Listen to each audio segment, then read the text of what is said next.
BJP JDS ಪಾದಯಾತ್ರೆ ಸಮಾರೋಪ ಸಮಾರಂಭಕ್ಕೆ ಕ್ಷಣಗಣನೆ ಆರಂಭವಾಗಿದೆ. ಈ ವಿಚಾರವಾಗಿ ಮಾತಾಡಲಿಕ್ಕೆ ನಿಖಿಲ್ ಕುಮಾರಸ್ವಾಮಿ ಅವರು ಬಂದು ನೇರವಾಗಿ ಮಾತಾಡ್ತೀನಿ. ಸರ್, 8 ದಿನಗಳ ಕಾಲ ಪಾದಯಾತ್ರೆ ಮಾಡಿದ್ರಿ, ಯಾವ ರೀತಿಯಾಗಿ? ಯಾಕೆಂದರೆ ಸಮಾರೋಪ ಸಮಾರಂಭಕ್ಕೆ ಕ್ಷಣಗಣನೆ ಆರಂಭವಾಗಿದೆ. 8ನೇ ದಿನದ ಮೈಸೂರು ಚಲೋ ಪಾದಯಾತ್ರೆಗೆ ನಿನ್ನೆ ದಿನ ಮೈಸೂರು ನಗರಕ್ಕೆ ಬಂದು ತಲುಪಿದ್ದೇವೆ.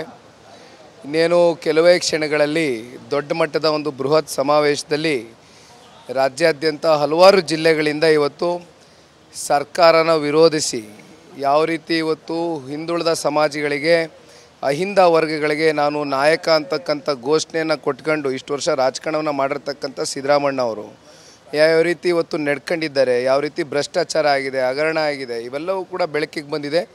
ಒಟ್ಟಾರೆಯಾಗಿ ರಾಜ್ಯದ ಜನತೆಯಲ್ಲಿ ಒಂದು ಜಾಗೃತಿಯನ್ನು ಮೂಡಿಸ್ತಕ್ಕಂಥ ಈ ಒಂದು ಪಾದಯಾತ್ರೆ ಒಂದು ಯಶಸ್ಸಂತೂ ಸಿಕ್ಕಿದೆ.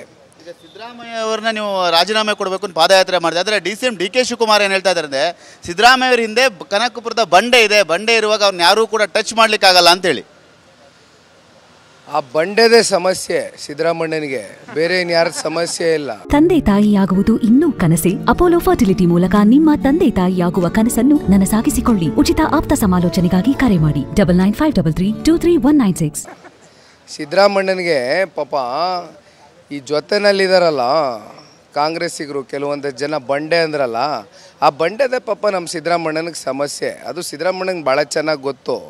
ನಿನ್ನೆ ಹೇಳಿದ್ರಲ್ಲ, ನಮ್ಮ ಉಪಮುಖ್ಯಮಂತ್ರಿಗಳು ಮಾತಾಡ್ಬೇಕಾದ್ರೆ ಜೊತೆಲಿದ್ದೀನಿ ಅಂದರು. ಪಾಪ ಸಿದ್ದರಾಮಣ್ಣನ ಮನಸ್ಸಲ್ಲಿ ಗೊತ್ತು ಯಾರ ಜೊತೆಲಿದ್ದಾರೆ, ಯಾರ ಜೊತೆಲೇ ಇದ್ದಂಗೆ ಸುಮ್ಮನೆ ಮುಖವಾಡ ಧರಿಸ್ಕೊಂಡು ಯಾರು ಪಾಪ ಏನೇನು ಮನಸ್ಸಿನಲ್ಲಿ ಏನೇನು ಲೆಕ್ಕಾಚಾರಗಳು ಮಾಡ್ಕೊಂಡಿದ್ದಾರೆ ಅಂತಕ್ಕಂಥದ್ದು ಇವತ್ತು ರಾಜ್ಯದ ಜನತೆಗೂ ಕೂಡ ಅದರ ಅರಿವಿದೆ. ಅಂದರೆ ಬಂಡೆ ಸಿದ್ದರಾಮಯ್ಯ ಅವ್ರ ಮೇಲೆ ಬೀಳುತ್ತೆ ಅಂತೀರ ಹಾಗಾದರೆ? 100ಕ್ಕೆ 100, ಅದರಲ್ಲೇನು ಸಂಶಯನೇ ಬೇಡ. ಪಾಪ ಬಂಡೆ ಈಗಾಗಲೇ ಟವಲಾಸ್ಕ ಕೂತಿದ್ದಾರೆ ಮುಖ್ಯಮಂತ್ರಿ ಸೀಟ್ಗೆ, ಕುರ್ಚಿಗೆ. ಮುಂದೆ ನೋಡೋಣ ಬನ್ನಿ.